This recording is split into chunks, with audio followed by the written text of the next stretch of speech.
Olá, boa noite para você que está aqui conosco no programa Espiritismo e Vida.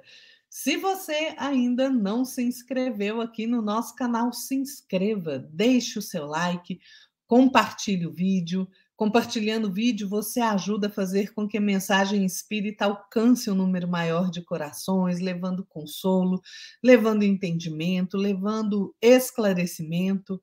Ativa lá o sininho das notificações para você ficar por dentro de todas as novidades que acontecem aqui no canal e nos acompanhe também nas nossas redes sociais no Instagram. E hoje, aqui no programa Espiritismo e Vidas, claro, sempre pedindo a inspiração de nosso Senhor Jesus Cristo, dos espíritos superiores, para que possamos fazer uma boa reflexão, nós vamos falar de um tema que muitas vezes nós nos deixamos levar por ele, né? A rebeldia. Rebeldia é o ato daquele que se revolta, né? Que não se submete, que não acata ordem nem disciplina, que é insubordinado. A rebeldia, ela nos acorrenta à dor e ao sofrimento, por nossa própria vontade. Se a gente faz uma pequena reflexão sobre a rebeldia, né? Eu sempre me lembro de uma história do Neio Lúcio, pela psicografia do Chico Xavier, né? Está lá no livro Alvorada Cristã, é a história do barro desobediente. Eu vou contar rapidamente para vocês essa história, porque ela é muito interessante. Tinha um oleiro, né, que chegou ali no pátio do serviço da empresa ali onde ele trabalhava, e ele viu um pequeno bloco de barro ali, ficou alegre, falou: opa, vou fazer desse barro aí um pote delicado de laboratório, né? E ele, de forma surpresa, né, notou que o barro, aquele pedaço de barro, retrucava o que ele tinha falado. Ele falou: não, senhor, não quero não, né? Eu, num laboratório, tolerando precipitações químicas, não me toque, não me toques para semelhante fim. E o oleiro ficou muito espantado com aquilo, né? E aí ele considera ali com aquele pedaço de barro, né? Olha, eu desejo te dar forma por amor, não por ódio, né? Você vai sofrer ali o calor do forno para que você possa se fazer belo e útil. Agora, se você não quer o que eu estou te propondo, né? Se você recusa o que eu te proponho, eu vou te transformar numa ânfora destinada ali a depósitos de perfumes. E o barro, né, exclama novamente: não, nunca, nunca. E isto não. Eu estaria exposto ao prazer dos inconscientes. Eu não estou inclinada a suportar essências através de peregrinações pelos móveis de luxo. Não, senhor. Não. Aquele oleiro, então, medita muito na desobediência daquela lama orgulhosa, né? Mas ele compreende que ele deveria fazer tudo, né, para não trair a confiança do céu, e ele pondera mais uma vez com aquele pedaço de barro. Bem, se você também não quer isso, eu vou te converter então num prato honrado, robusto, né? Você vai comparecer à mesa de meu lar e ficarás conosco, né? E será companheiro dos meus filhinhos. O barro dá um grito, um brado: jamais! Isso seria pesada humilhação. Transportar arroz cozido, aguentar caldos gordurosos na face, assistir inerme a cenas de glutonaria em tua casa? Não, não, não, não, não me submetas a isso. E aquele oleiro, então, um trabalhador dedicado, né? Ele perdoa a ofensa daquele barro mal criado, né? E acrescenta: bom, então vamos modificar o que eu quero fazer, né? O programa do que eu quero fazer com você mais uma vez. Então você vai ser um vaso amigo, né? Onde a gente coloca água límpida, você vai ajudar os sedentos, né? Muita gente vai te abençoar a cooperação, você vai despertar o contentamento e a gratidão nas criaturas. O barro protesta mais uma vez. Não quero isso. Isso seria condenar-me a tempo indefinido nas cantoneiras poeirentas ou nas salas escuras de pessoas desclassificadas. Que barro orgulhoso, né, gente? E ele falou: ó, poupa-me disso, poupa-me. O oleiro, né, já preocupado, né, mas de forma cuidadosa, considera com barro: olha, o que vai ser de você quando te conduzirem ao forno? Você não vai passar de matéria endurecida e informe, sem qualquer utilidade, sem qualquer beleza. Olha, sem sacrifício, sem disciplina, ninguém se eleva aos planos da vida superior. E o barro recusa aquela advertência, né? E brada mais uma vez: não aceita o sacrifício nem disciplina. E antes que ele pudesse falar mais alguma coisa, passa ali um outro funcionário, né, um enfornador, pega aquela argila que estava ali pronta, né, aquele barro desobediente, e junto com aquela argila, o barro também foi conduzido ao forno em brasa. Passou algum tempo, aquela lama vaidosa foi retirada. E, ó, surpresa! Não era pote de laboratório, nem ânfora de perfume, nem prato de refeição, nem vaso para água. Ele era um feio pedaço de terra requeimada e morta, sem qualquer significação, e foi imediatamente atirado ao pântano.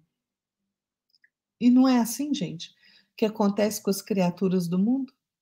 A gente se revolta contra a vontade soberana de Deus, nosso Senhor, que nos convida ao trabalho do nosso próprio aperfeiçoamento.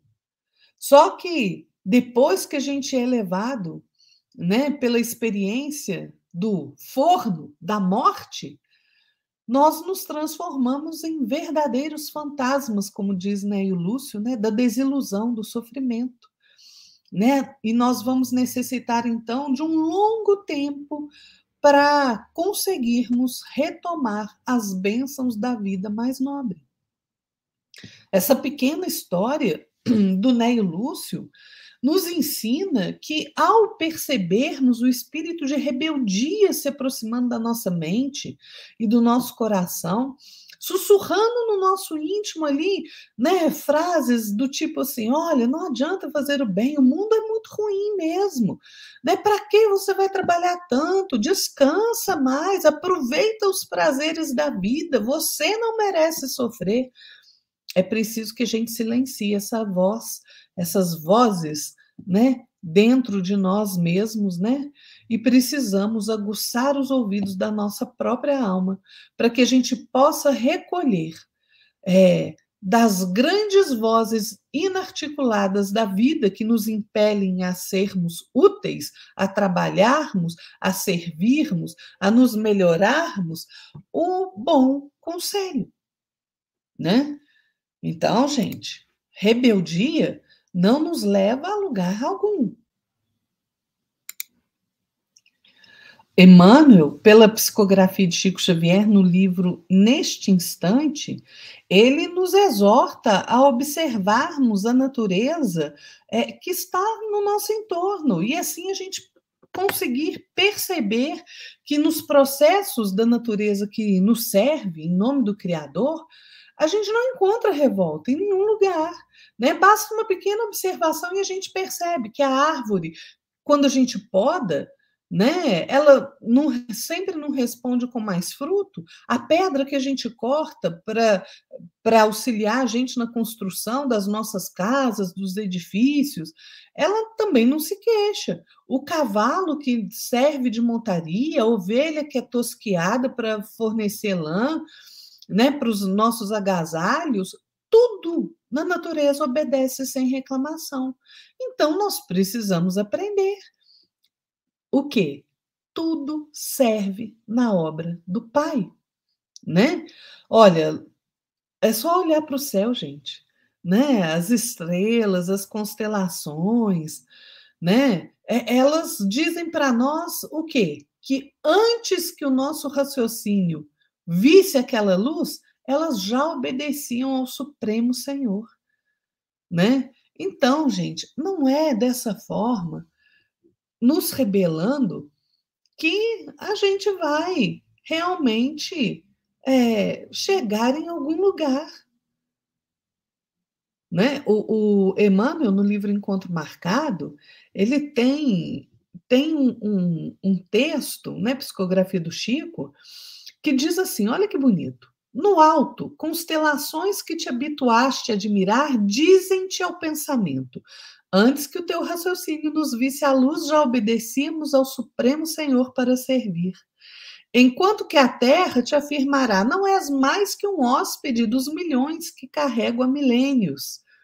Em torno de ti a árvore falará: esforço-me de janeiro a dezembro a fim de dar os meus frutos por alguns dias em nome do Criador.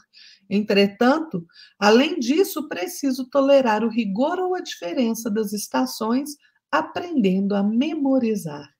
E o animal te confessará: vivo debaixo do teu arbítrio e fazes de mim o que desejas, por séculos e séculos, porque devo sofrer-te as ordens, seja quais sejam, para que eu possa um dia sentir como sentes e pensar como pensas. Olha que coisa mais maravilhosa, gente. Vejam, se isso acontece nos domínios da natureza, onde a razão ainda não enriqueceu, né? Se tudo serve na obra de Deus, e nós? Nós, homens? O que se aguardará de nós que já temos os melhores padrões de discernimento, já conseguimos raciocinar? Nós não podemos tomar disciplina por tirania e nem mesmo achar que a obediência é escravidão. Disciplina é dever de todos nós, né? Emmanuel tem uma frase que eu adoro, ele fala: queres viver com Deus? Disciplina é o lugar. Obediência é o alicerce da ordem. Tem pessoas que tomam a obediência como se fosse servilismo, não é. Obediência se reporta à disciplina, e sem ela, a ordem não existiria. Nós devemos obediência ao Pai, nosso Criador, Criador de tudo que existe. Nós devemos aprender a viver sob o jugo do Senhor, dentro da nossa liberdade de escolher o próprio caminho. Porque só quando a gente entende a necessidade de cumprir os nossos deveres voluntariamente é que nós vamos caminhar para a nossa definitiva emancipação, para a nossa libertação. Então, se algo está nos aborrecendo, né, vamos refletir no assunto. E na maioria das vezes a gente percebe que aquele desgosto que nos aborrece é conosco. Se nós nos irritamos com um pensamento diferente do nosso, com as opiniões diferentes da nossa, se nos sentimos mal remunerados no trabalho, se a gente percebe a incompreensão daqueles companheiros que caminham conosco, se as relações familiares estão complicadas, não vamos cair em reclamação. Reclamação leva à rebeldia. Vamos procurar refletir sobre a nossa própria conduta diante dessas situações que nos trazem incômodo, nos trazem irritação. E à custa do nosso próprio esforço, vamos promover a mudança que nós queremos em nós mesmos. Qualquer que seja a dificuldade, o desafio, né, que nós tenhamos calma, cultivemos a paciência. É preciso trabalhar sempre, servir com alegria, esperar sem aflição, porque rebeldia, gente, é uma das piores formas de violência. E a violência não auxilia ninguém. Rebeldia é orgulho impondo cegueira ao coração, né? Em estados de rebeldia, quando a gente se entrega à rebeldia, nós nem conseguimos ser ajudados da melhor forma, porque a rebeldia é um obstáculo ao auxílio superior. Emmanuel explica sobre esse tema no livro Consolador, né, que é um livro de perguntas e respostas. Lá na questão 125, o Emmanuel fala, ó, é perguntado ao Emmanuel assim: reconhecendo que os nossos amigos do plano espiritual estão sempre ao nosso lado, em todos os trabalhos e dificuldades, a fim de nos inspirar, quais os maiores obstáculos que a sua bondade encontra em nós para que recebamos o seu socorro indireto, afetuoso e eficiente? Essa pergunta que fizeram para Emmanuel é impressionante. Qual o obstáculo que nós mesmos impomos aos espíritos superiores que vêm em nosso auxílio, que dificultam o auxílio deles? Sabe o que o Emmanuel responde? Os maiores obstáculos psíquicos antepostos pelo homem terrestre aos seus amigos e mentores da espiritualidade são oriundos da ausência de humildade sincera nos corações para o exame da própria situação de egoísmo, rebeldia e necessidade de sofrimento. Então, gente, vamos entender que não tem progresso sem esforço. Não há aperfeiçoamento sem sacrifício, não há vitória sem luta. Nós jamais alcançaremos a tranquilidade sem a paciência. Não vamos, nós não podemos fugir das obrigações que a vida nos confia, que Deus nos confia, a pretexto da gente seguir costumes aí ilógicos, desconcertantes, né? A que muitos setores aí da atualidade terrestre pretendem nomear como sendo renovação e não são. A renovação legítima, ela se verifica no âmago do espírito, com vistas ao nosso próprio aperfeiçoamento no mundo interior, nosso aperfeiçoamento moral. Obediência para o bem é sempre dever a cumprir. Compromisso com a desordem é subversão. Subversão. Nós precisamos refletir na infinita bondade, gente, que preside todas as coisas, preside todo o universo. Essa infinita bondade que nos cerca de amor em todas as direções, em todo o tempo. E aí a gente passa a reconhecer que se as transformações dolorosas no campo da nossa existência, na nossa jornada, muitas vezes nos trazem aflição, né? Ao impacto das provações, dos desafios que a gente passa, a gente tem que entender que são desafios e provações necessárias. A dor é um instrumento invisível de Deus, gente. É um instrumento que Deus se utiliza para a nossa própria conversão em luz e glória. Rebeldia não serve para nada, né? Na nossa vida, absolutamente nada. Só serve para nos tirar do roteiro da evolução. Então, vamos compreender a necessidade de se cumprir o dever. Antes da gente pleitear qualquer direito, nós temos que cumprir o nosso dever. E cumprir o dever é tarefa que a gente não pode adiar por mais tempo. Nós estamos ficando sem tempo, gente.